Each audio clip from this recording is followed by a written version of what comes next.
بسم اللہ الرحمن الرحیم۔ السلام علیکم۔ آج عظیم شخصیات جو فرشتوں سے عظیم تر ہیں اس سلسلہ میں آج حضرت عمر رضی اللہ تعالیٰ عنہ کے بارے میں آپ سے ڈسکس کرنا چاہوں گا۔ حضرت عمر رضی اللہ تعالیٰ عنہ کے جو ایمان لانے کا واقعہ ہے وہ تو آپ سب کو پتہ ہے اور بہت ساری کتابوں میں بھی ہے، اور بھی بڑے واقعات آپ لوگوں نے سن رکھے ہوں گے، لیکن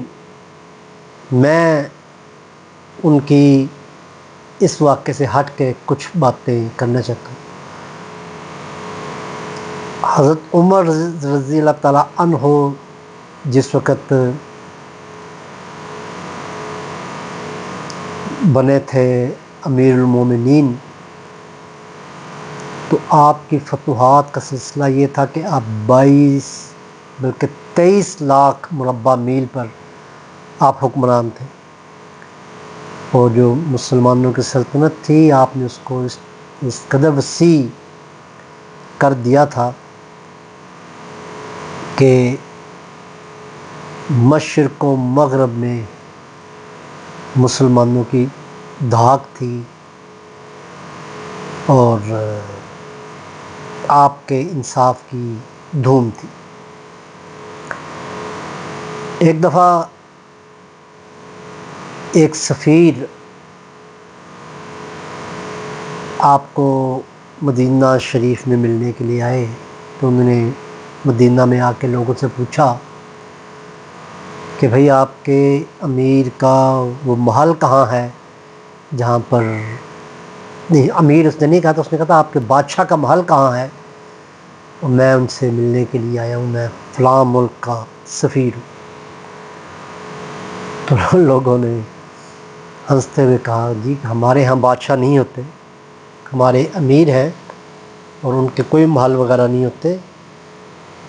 ان کا سارے وہ فیصلے جو ہیں وہ مسجد نبوی میں فرمایا کرتے ہیں، تو وہاں پہ پتہ کر لیں آپ کو وہ مل جائیں گے۔ وہ مسجد نبوی میں گئے، پتہ کیا کہ آپ کے امیر کہاں ہیں، انہوں نے کہا کہ وہ بیت المال کے کچھ اونٹ گم ہو گئے ہیں تو ان کو ڈھونڈنے نکلے۔ وہ بڑا حیران ہوا، انہوں نے بتایا وہ کون سی جو چراگاہ تھی، سرکاری چراگاہ، وہ وہاں پر گیا۔ اس وقت تک حضرت عمر نے وہ اونٹ وغیرہ جو تھے وہ ریکور کر لیے تھے کہیں وہیں سے، اور خود بہت تھک گئے تھے ان کے پیچھے بھاگ دوڑ کرتے ہوئے، تو وہاں پر ایک درخت کے نیچے ایک اینٹ کے اوپر سر رکھ کے تو سوئے ہوئے تھے یا آرام کر رہے تھے۔ سفیر نے جب دیکھا کہ یہ پیوند لگے کپڑے پہنے اور کچی اینٹ کے اوپر سر رکھے یہ امیر ہیں، تو بے اختیار اس کے منہ سے نکلا اے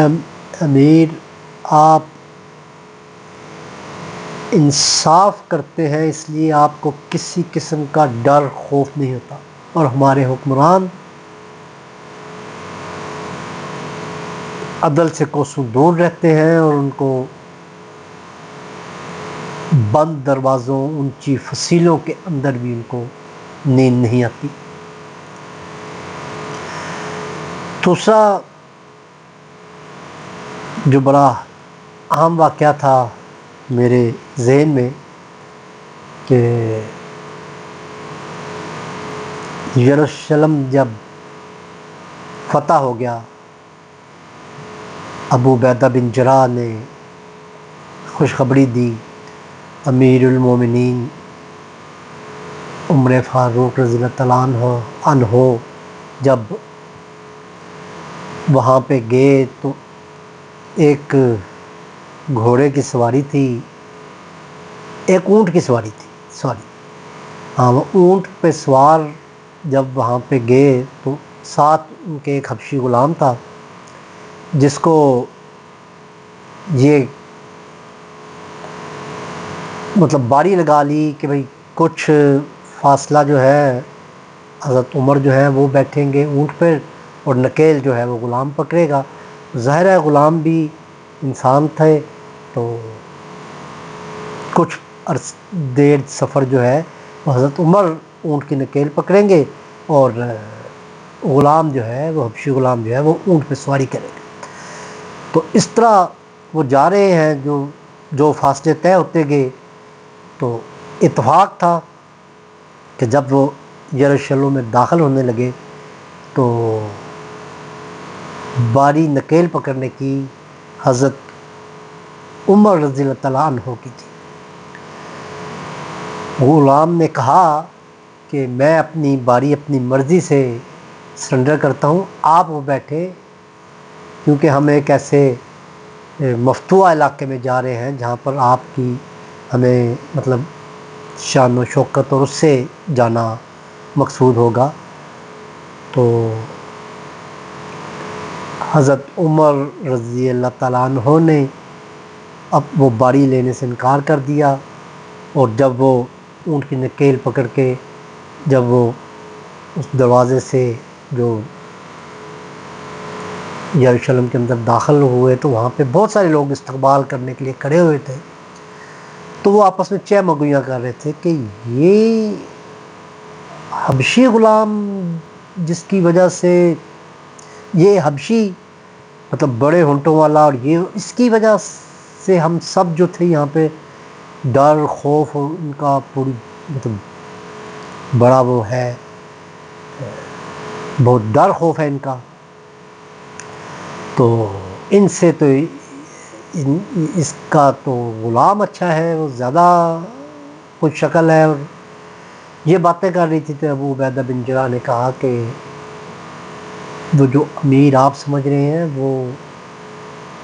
وہ نہیں ہے، امیر وہ ہیں جنہوں نے اونٹ کی نکیل پکڑی ہوئی.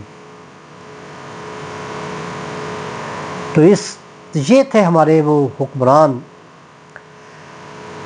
وہ حضرت عمر جو تھے وہ مسجد نبوی کی چٹائی پہ بیٹھ کے تو سارا دن فیصلے کیا کرتے تھے. رات کو وہ گلیوں بازاروں میں جا کے تو اپنی رعایا کی خبر گیری فرمایا کرتے تھے، کیونکہ بہت سارے لوگ